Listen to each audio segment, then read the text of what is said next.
Bom dia, pessoal, tudo bem?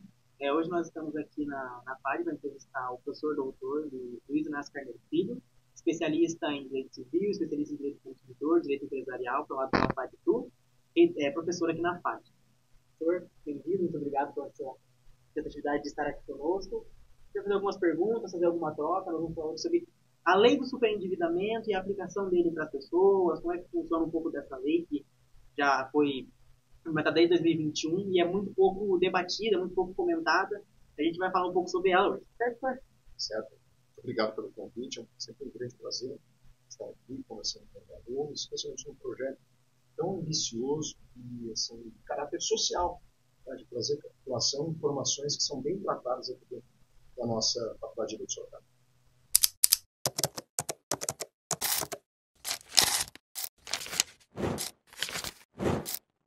Então, professor, a nossa primeira questão seria quais são os benefícios da lei de superendividamento, tanto para a pessoa que está endividada, quanto para a pessoa que é o credor dessa dívida. Bem, a lei, como o colega disse, é peça recente, mas nem tão recente assim, né? A Lei 14.181, ela trata de um mal que acomete toda a sociedade. Então, considerando que a sociedade é uma sociedade consumidora.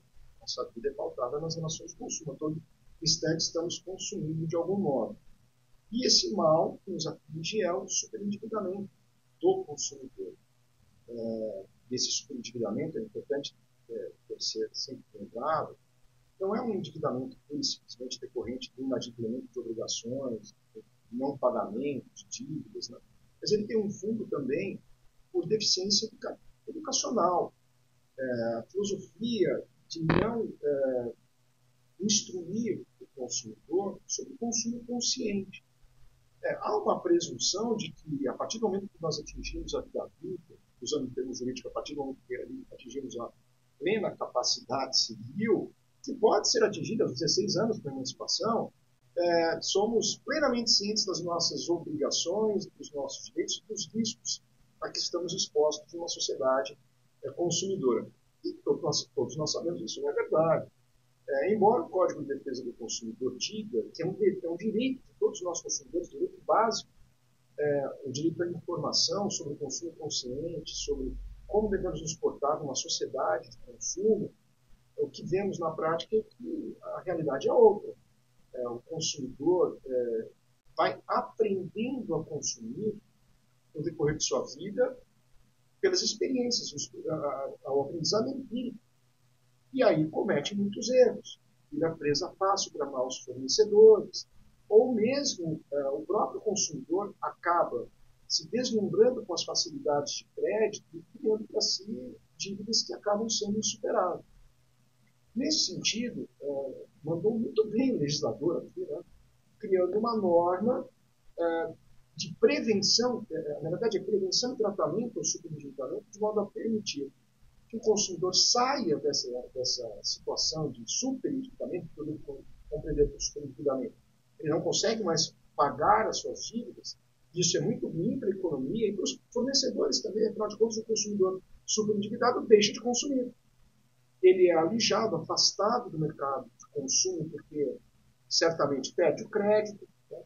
Tem o seu nome ali incluído nos órgãos de proteção ao crédito, e aí vem uma odiosa frase, eu sempre digo isso, ter o nome sujo. Isso é terrível. O nome é uma característica da pessoa, é um direito da personalidade. Como é que pode ter o nome sujo? Isso é odioso, terrível, não deve acontecer. Bom, acontece. E aí esse consumidor superendividado, que perde a sua dignidade, que está afastado do mercado de consumo, que tem os seus dados incluídos nos órgãos de proteção ao crédito, perde o crédito. Ele perde muito, a família perde muito, esses efeitos são sociais, importantes, mas o fornecedor perde também, porque ele perde um consumidor que depende do crédito para consumir. Nesse sentido, vem a lei, uma lei cheia de regras, mas uma lei até importante, fácil de ser compreendida, de prevenção e tratamento ao superendividamento. Tem um caráter econômico e social muito forte, sem dúvida alguma, que é disponível. A legislação ela traz o conceito de mínimo existencial. Eu gostaria que você pudesse explicar quais são os critérios para que seja definido o que é esse mínimo existencial e qual a relevância dele na lei. A lei diz que, de modo geral, o consumidor ele não pode ser privado de verbas, de recursos que lhe garantam o mínimo existencial. Além disso, de forma assim, bastante superficial, e assim deve ser mesmo, quais são os critérios para se definir o mínimo existencial? E vamos traduzir isso de forma mais direta. O que é o mínimo existencial? O que o consumidor precisa para viver com dignidade? Quanto de dinheiro precisa sobrar no fim do mês para ele, pagando as suas contas, ainda possa ter a sua dignidade preservada? O mínimo existencial é quanto o consumidor efetivamente necessita para viver com dignidade e ter as suas contas em dia. Ou seja, eu vou pagar as minhas dívidas, ainda que a prazo, ainda que a longo prazo, as dívidas que me privaram o acesso ao crédito, as dívidas que me levaram a ter o nome sujo, eu vou pagá-las. Ok, eu preciso pagá-las. Ninguém está dizendo que o consumidor não precisa pagar dívidas. Precisa. Aliás, isso é educativo. Fez uma dívida, precisa pagar. Por isso tem que se fazer. De qualquer modo, quando essa dívida se avolumar e tornar a vida do consumidor impossível de ser levada com dignidade, porque não lhe sobra dinheiro para prover as suas necessidades básicas, a lei diz, olha, então vamos criar um sistema para que o consumidor possa, ao mesmo tempo, pagar as suas dívidas e guarde para si um pouquinho dos seus rendimentos para ter uma vida digna. E aí o mínimo existencial leva em consideração alguns critérios. Bom, nós vamos perguntar para esse consumidor, olha, você tem casa própria ou mora em uma casa alocada? Se é alocada, quanto você paga de aluguel? Você paga alguma pensão alimentícia? Você usa medicamentos de uso contínuo? Tem uso contínuo nesse medicamento? Quanto gasta com isso? A escola dos seus filhos, há algum custo? Quanto você precisa para a manutenção da sua geladeira, da sua despensa em casa? Quanto você paga de conta de energia elétrica, de água, serviços básicos, essenciais? Quanto você precisa para ter uma vida, ainda que humilde durante algum tempo, mas digna? Isso é um mínimo existencial. Fora garantir ao consumidor esse mínimo existencial, obviamente, os seus rendimentos, o restante dos seus rendimentos devem ser destinados ao pagamento das suas dívidas. Então, professor, tendo em vista tanto as obrigações do consumidor, tanto do credor desta dívida, gostaria de saber quais são os principais desafios para as duas partes nessa relação, tanto para o consumidor quanto para o credor. Bem, primeiro, nós temos que compreender que consumidores e fornecedores estão no mesmo lado.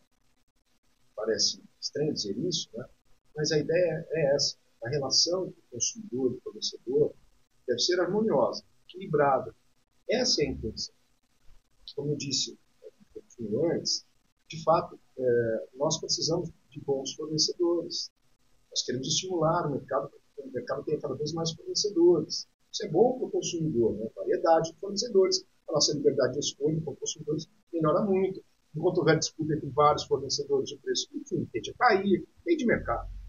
Por outro lado, os fornecedores também precisam dos consumidores ativos no mercado de consumo e com crédito. Portanto, não interessa aos fornecedores que o consumidor não tenha mais acesso ao crédito porque está superendividado.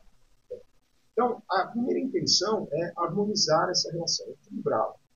É claro que, diante de um cenário de um consumidor superendividado, assim compreendemos aquele que não consegue mais pagar as suas dívidas sem detrimento da própria manutenção com dignidade, a Lei 14.181, a Lei de Prevenção e Tratamento do Superendividamento, vem propor soluções. Soluções que têm fases. Então, uma das primeiras fases é vamos aproximar as partes. A lei traz instrumentos técnicos de aproximação das partes, permitindo a mediação dos interesses. Olha, vamos chegar a uma composição, vocês, fornecedores credores, e vocês, consumidores devedores, vamos tentar chegar a uma composição? Bem, essa composição é muito importante. E por isso o mínimo existencial é tão relevante, porque o consumidor dirá, olha, como se fosse uma negociação simples, olha, eu ganho X mil reais, posso dispor apenas da quantia de tantos mil reais para pagar as minhas dívidas, porque fora disso, primeiro, o consumidor não consegue pagar, ou ele perde a dignidade da sua vida, enfim, da sociedade, porque não tem garantido o mínimo existencial.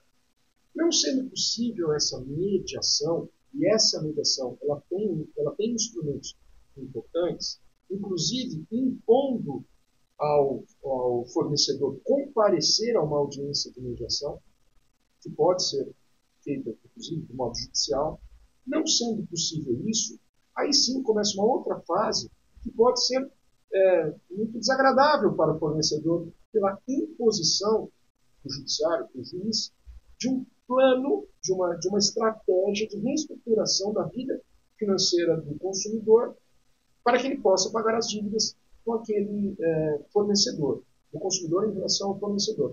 Algo muito parecido, mas distante, semelhante apenas com a recuperação judicial. O consumidor ele vai dizer ali quanto ele consegue pagar.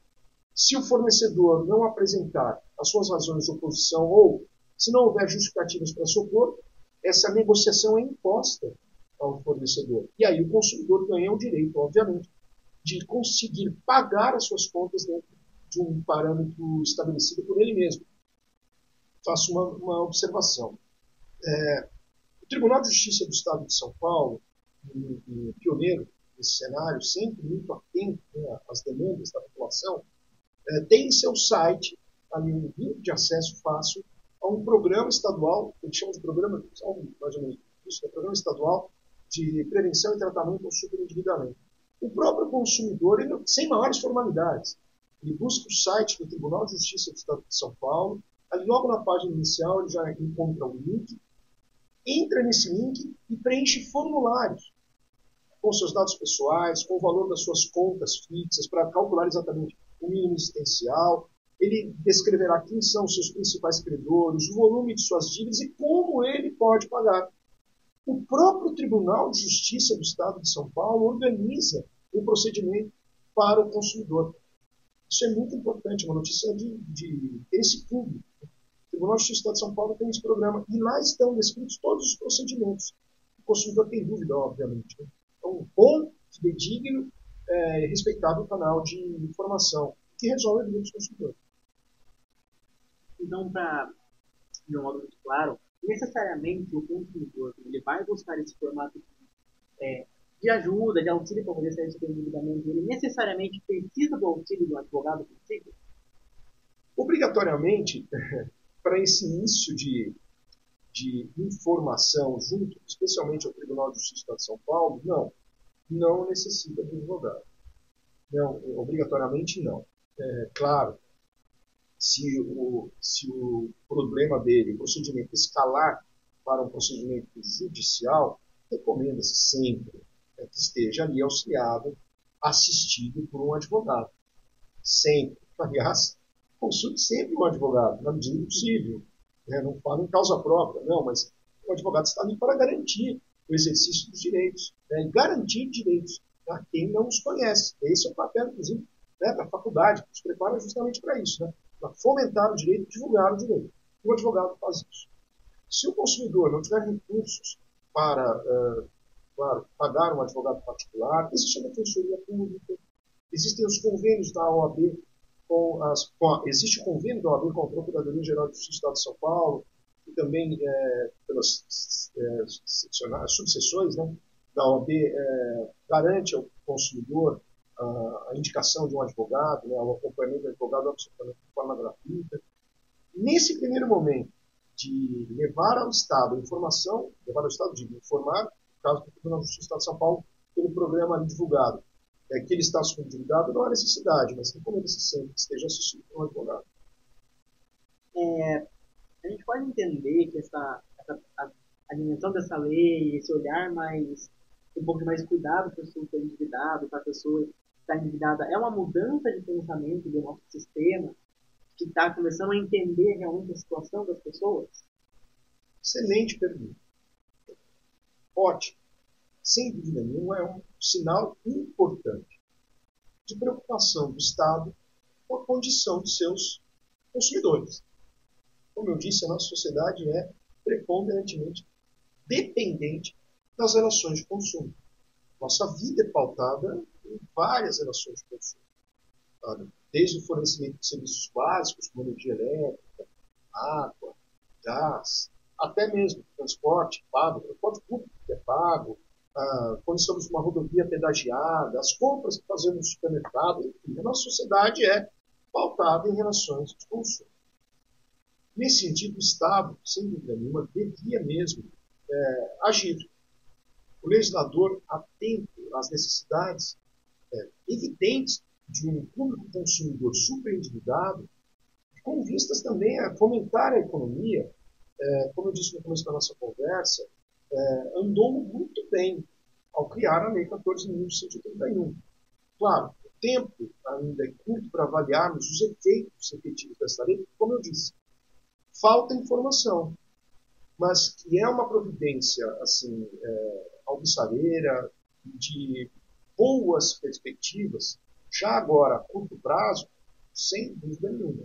Quanto maior for a informação ao consumidor, certamente maior será a adesão do consumidor superendividado aos programas de prevenção e tratamento do superendividamento. O recado que eu deixo aos consumidores é esse. Estar superendividado é uma condição que nasce naturalmente da falta de informação sobre o consumo consciente. Superável. É superável. Sempre foi. Hoje, mais ainda. Isso não quer dizer que nós estamos aqui estimulando que o consumidor assuma dívidas inúmeras para que depois seja resolvido. Porque o Estado não está para resolver dívidas do consumidor. O consumidor deve ser sempre responsável pelas suas dívidas, pelas suas obrigações. Mas o que nós estamos dizendo é o consumidor superendividado que foi levado a essa condição, especialmente pela falta de informação, educação de consumo, etc., fique tranquilo. Há um programa, hoje bastante desenvolvido, especialmente pelo Tribunal de Estado de São Paulo, como eu disse, que leva a uma solução. Um detalhe importante, não são todas as dívidas que se submetem ao tratamento de superendividamento. Não. Especialmente aquelas dívidas supérfluas. É difícil caracterizá-las de modo muito objetivo, mas dívidas que são feitas sem quaisquer critérios, para bens de consumo que não trazem maior utilidade ao consumidor, senão apenas servem para luxo e ostentação, essas dívidas não são admitidas pelos programas de tratamento de superendividamento. Cuidado com isso. São aquelas dívidas de cartão de crédito, dívidas que podem ser consideradas como dívidas eventualmente decorrentes do superendividamento, dívidas até mesmo com instituições financeiras, mas não decorrentes do financiamento, isso é importante, não decorrentes do financiamento com alienação fiduciária, e outras dívidas que o consumidor vai fazendo durante a sua vida. A partir dessa lei, dessa visão do Estado, como o senhor acha que acredita que seria o melhor caminho para se tomar? O caminho ele é melhor, nos próximos anos a gente pode ver. O que o senhor acha que pode acontecer nos próximos capítulos, vamos assim dizer, dessa questão do superendividamento? E como fica para o consumidor nos próximos anos, a visão do Estado em geral? Eu vejo que nós só temos a evoluir, sem dúvida nenhuma. Primeiro, com informação ao consumidor, eu bato sempre nisso. Educação ao consumidor. Informação. Especialmente sobre, vamos usar o mesmo termo, consumo consciente. Que o consumidor não se deslumbre com o acesso fácil ao crédito. Nós, consumidores, a todo instante recebemos ofertas de crédito. Olha, não vamos muito longe. Vai pagar uma conta, está na fila da farmácia, comprou remédio, vai pagar no caixa. O caixa pergunta, quer parcelar? Isso é uma oferta de crédito. Se você não precisa parcelar, não parcele. Naquele momento, está sendo feita uma oferta de crédito. O consumidor use conscientemente o crédito que é oferecido. Isso é importante. Projete as suas contas para façam reservas, na medida do possível, estratégicas para momentos de dificuldade. Não assumam obrigações, especialmente supérfluas, para serem roladas com o tempo. Dívidas não são simplesmente roladas. A condição de superendividamento é muito séria. Bom, então, primeiro recado, informação e educação ao consumidor. Segundo, porque eu vejo com bons olhos o futuro decorrente da lei, especialmente decorrente da lei de superendividamento. Em relação aos fornecedores, os fornecedores estão cientes de que agora devem também ter critérios na oferta de crédito. Isso é importante, porque créditos desmedidamente oferecidos aos consumidores que possam levar o consumidor à situação de superendividamento serão tratadas pela Justiça favoravelmente ao consumidor. Então, também serve de modo educativo para que o fornecedor também ache conscientemente e respeite a dignidade que merece pelo consumidor. Bom, a gente agradece muito a sua participação, professor. Foi uma chuva de informações que a gente pôde obter dessa conversa sobre o superendividamento. Da nossa parte, agradecemos a sua participação e pela colaboração. Professor, muito obrigado. O senhor que agradece. O senhor que agradece. Deixo aqui uma nota elogiosa ao trabalho desses valorosos alunos que se dedicam a difundir informações, uma informação tão importante, tão preciosa, né? A todos que participaram da elaboração desta boa conversa. Fico o meu agradecimento, sempre também fazendo uma lembrança à Faculdade de Direito de Sorocaba por permitir que cheguemos ao trabalho tão valoroso. Muito obrigado.